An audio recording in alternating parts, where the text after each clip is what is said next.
deti.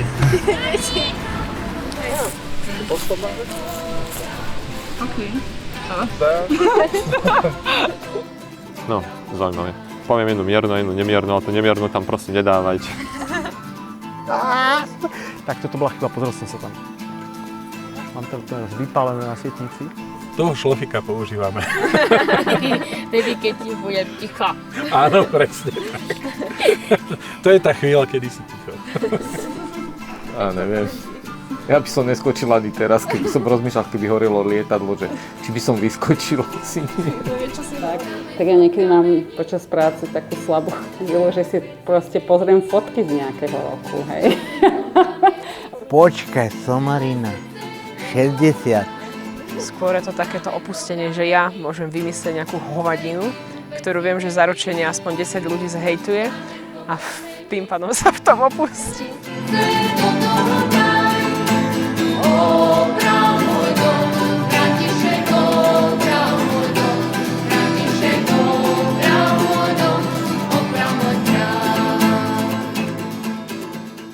Katarínka je v tomto špecifická, tak ako som hovoril na začiatku, že tí ľudia z Katarínky, ktorých som predtým poznal, tak mi hovorí, že Katarínka to je miesto, kde v podstate život sa ti zmení, alebo nebudeš už taký istý, ako potom, čo prídeš na Katarínku.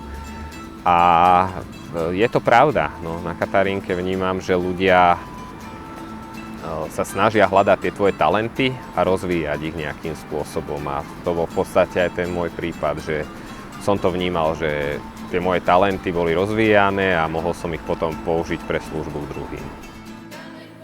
Neviem, postupom času to viem tak nejak vyhodnotiť, že bolo to nejako niečo také, chceš urobiť niečo so svojím životom, tak tu máš úžasnú príležitosť a urob.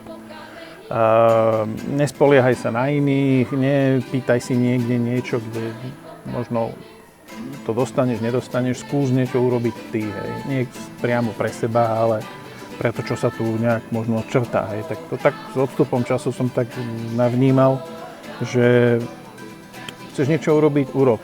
Tuto máš tú príležitosť, chyť sa toho, neboj sa, ono to nejak pôjde.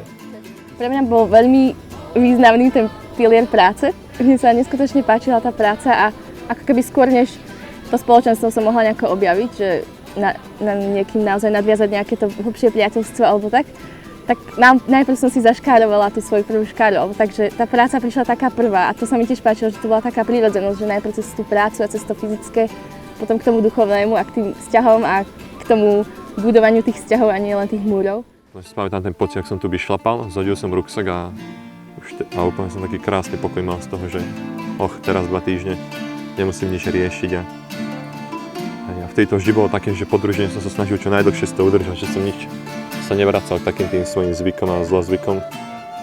A potom sa to vždy zmenilo, ale postupne tie také intervaly toho, koľko som dokázal si ten pokoj tak udržať, boli väčšie a väčšie.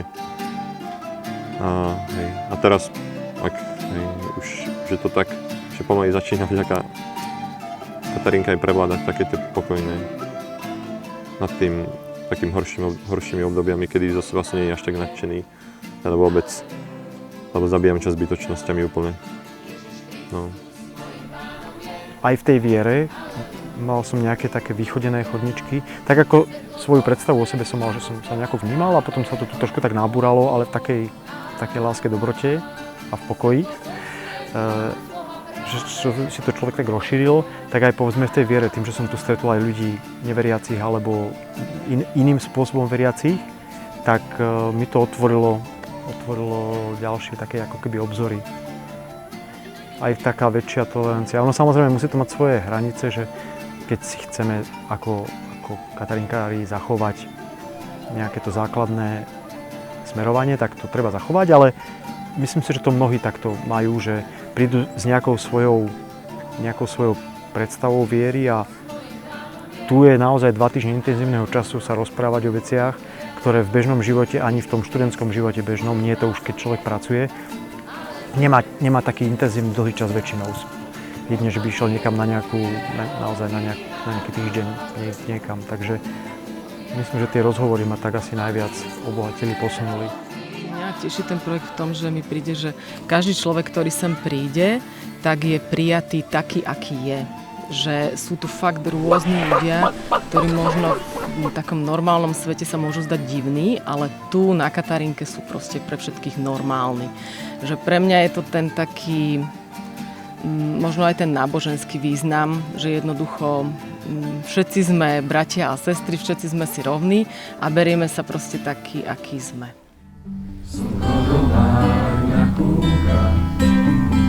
Svoju smeru nám ponúka tento krásny deň. Ja myslím, že človeka vždy tak príjemne prekvapí, že ešte 2 týždne predtým som sa s týmito ľuďmi nepoznala a že sme proste na seba odkázaní tu. A ja som si 1 rok uvedomila, že ja naozaj nemôžem, akože nikdy som nepísala počas družiny nikomu, ale si fakt odkázaný na tu a teraz. Vedia sa naozaj tie vzťahy dosť upevniť. A ľudia, ktorí mi hovorili, že nie, ja nevydržím bez mobilu, nechceli mobil po družine ani vidieť napríklad. Že to je podľa mňa špecifikum, že to nemá každý tábor, alebo turnus, alebo hocičo. Proste, že to je podľa mňa strašne super a v dnešnej dobe dvojnásobne. To miesto a tí ľudia, čo tu boli, to nikdy nezabudnem. To na tú prvú sa najviac spomína, že to ešte vtedy o turistoch tu ani nebolo počuť, že turisti sem nejakí chodili sem. Tu si celé 2 týždne nikoho možno 1-2 turisti, aj to bolo moc, sa tu objavili za tie 2 týždne. Takže také kľud, také ticho, úplne. No tak mne dala Katarínka asi najviac, no. Je to aj ťažko nejak zhrnúť do jedného slova alebo jednej vety, ale vlastne kompletne sformovala a zmenila môj život od naozaj to, čo Peter Dus hovoril, vedieť, prevziať zodpovednosť, začať rozhodovať, riadiť niečo a na druhých ľudí motivovať, nadchnúť ich pre niečo a prehlbovať vieru a posúvať ľudí, začať vidieť veci v kontexte. Manželku som si našiel, v podstate sme tu deti vychovali od malinkého malinka, tak ako tu chodili. Takže no, de facto Katarínka formovala môj život tých 30 rokov a stále formuje. To je také super, na čo spomínam, alebo keď sa tu aj s Rulpalom ťahali blbosti, že jasné, že drevá sa ťahali, ale tak sem tam sa vyskúšalo aj niečo iné. No večer pri tom ohni naozaj akákoľvek atmosféra, alebo také drobnosti naozaj pri dobrodružstvách, keď sme niečo zmenili po sve. Že človek si to ani tak nepamätám, akože ja aj tie motivácie som z brucha vytiahla, ľudia na mňa kúkali, že to bolo dobré, že zopakuj to, ja netuším, čo som tam dala. Takže na toto pamäť nemám, skôr iba ako taký naozaj celok, že bolo to dobré. Mladý človek potrebuje aj nejaký ten vtip, aj nejakú tú iróniu, aj nejakú tú srandičku, pardon za výrazy, aj nejaké také tieto situácie, ktoré on berie, že nás starších to môže rozčulovať, niekedy nám to môže pripadať divné, alebo čo si, ale im to absolútne prirodzené patrí k životu. Pretože to je práve to krásne, že ako sa vnáša nejaká radosť do života. Alebo ako človek prežíva život v radosti. Neviem.